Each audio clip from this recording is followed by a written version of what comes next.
Hello everyone, welcome back to my YouTube channel. आशा करती हूँ आप सभी अच्छे होंगे, ठीक होंगे। नीट यूजी का जो आप लोगों ने एग्जाम दिया था, फाइनली उसकी जो आंसर की है वो 30 जून को रिलीज कर दी गई थी और जो आपके पास समय था ऑब्जेक्शन का वो भी निकल गया है। कल उसका लास्ट डे था ऑब्जेक्शन करने का। हम जानेंगे आंसर की आने के बाद जो भी कैंडिडेट का स्कोर है वो कितना डाउन हुआ है। जो भी कैंडिडेट बता रहे थे कि हमारा जो स्कोर है वो 600 है, पर अब उनका घटकर 500 रह गया है। पर इतना स्कोर कैंडिडेट का घटा है। 70% कैंडिडेट 250 भी नहीं ला पाए हैं। ये सब जानकारी हम अपने चैनल पर बताने वाले हैं। यहाँ पर सभी की कट ऑफ फेल हो चुकी है। सभी की कट ऑफ के बारे में यहाँ पर बताएंगे कि एलन, पीडब्ल्यू, आकाश इन्होंने क्या क्या कट ऑफ बता रखी है और जो कट ऑफ का आंकड़ा है वो पूरी तरह से बदल चुका है। अब हम यहाँ बताते हैं कि गवर्नमेंट कॉलेज कितने नंबर पर मिलेगा। General candidate, OBC candidate, EWS candidate, SC candidate, SC candidate. अब यहाँ ये समझिए कि कैसे कितना स्कोर घटा है। आप सब कहेंगे कि आप ऐसा कैसे कह सकते हैं कि हमारा स्कोर घटेगा। तो कैंडिडेट हमारा जो इतने सालों का अनुभव है, जब आप लोगों की ऑफिशियल आंसर की आती है तो प्रत्येक कैंडिडेट का स्कोर घटता है। इसलिए आप लोगों को ज़्यादा परेशान होने की ज़रूरत नहीं है। जो भी कैंडिडेट परेशान हो रहे हैं उनके लिए एक अनुमानित कट ऑफ हम यहाँ पर बताएंगे। आंसर की आने के बाद बहुत ही मेहनत से इस आंकड़े को तैयार किया गया है। ये सभी जगह से डाटा लिया गया है। अब यहाँ जान लेते हैं NEET UG expected cut off after answer key. Answer key के बाद क्या रही है।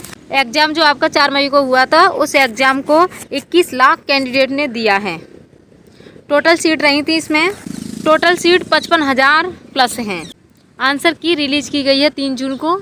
अगर आपने क्वेश्चन पर कोई चैलेंज नहीं किया तो आपका जो PW, एलन, आकाश है तो उन्होंने खुद से ही चैलेंज किया है। उनको लगा है कि किस क्वेश्चन पर करना उचित है। कॉमन मार्क्स सभी कैंडिडेट को मिलेंगे और 4 क्वेश्चन ऐसे हैं जिस पर सभी को बोनस अंक मिलने की पूरी संभावना है। प्रेजेंट जो रहे थे स्टूडेंट कितने रहे थे, 21 लाख रहे थे। और रिजल्ट आपका कब आने वाला है, 10 जून को आने वाला है। अब हम यहाँ बता देते हैं कि एग्ज़ाम लेवल क्या रहा है। एग्ज़ाम लेवल कैंडिडेट पर ही डिपेंड करता है, क्योंकि एग्ज़ाम का जो लेवल है कैंडिडेट को हार्ड लगा है। बायोलॉजी का लेवल हार्ड था, फिजिक्स का लेवल हार्ड था, केमिस्ट्री मॉडरेट रही थी। अब आप यहाँ पे प्रीवियस ईयर की कट ऑफ देख सकते हैं। यह 2022 की कट ऑफ है, यह 2023 की कट ऑफ है और यहाँ पर ये 2024 की कट ऑफ है। अब देखना यह है कि क्या इससे तुलना करना ठीक रहेगा। तो कैंडिडेट बिल्कुल भी नहीं, क्योंकि 2025 का जो लेवल रहा है वो बहुत ज़्यादा हार्ड रहा है। जो कैंडिडेट 600 मार्क्स लेके आए थे वो अब 500 पर ही रह गए हैं। आंसर की आने के बाद मार्क्स घट चुके हैं। 4 या 5 क्वेश्चन पर चैलेंज भी किया गया है, तो कैंडिडेट परेशान न हो, मार्क्स बढ़ेंगे भी, क्योंकि 4 या 5 प्रश्न पर कॉमन अंक भी दिए जाएंगे। इसलिए प्रीवियस ईयर पेपर की कट ऑफ से तुलना नहीं करनी है। अब यहाँ देख सकते हैं एलन, आकाश, PW, अनअकैडमी द्वारा क्या कट ऑफ बताई गई है। तो यहाँ डाटा हमने आपको इसलिए दिखाया है। ऐसा नहीं है कि जब से आपने एग्ज़ाम दिया आपने किसी की कट ऑफ नहीं देखी है, आप पहले भी कहीं देख चुके होंगे। यहाँ देख सकते हैं। अब यहाँ जानेंगे ऑल इंडिया रैंक AIR 2025।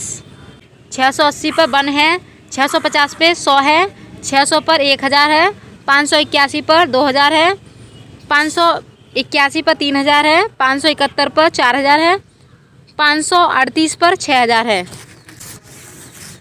531 पर 7000 है, 521 पर 8000 है, 515 पर 9000 है, 511 पर 10,000 है, 506 पर 12,500 है, 501 पर 15,000 है, 495 पर 17,500 है, 485 पर 20,000 है, 480 पर 25,000 है, 470 पर 28,000 है। ये रही थी यहाँ पे ऑल इंडिया रैंक AIR 2025। अब हम 2025 की कट ऑफ के बारे में बात कर लेते हैं। 2025 की कट ऑफ क्या रहेगी।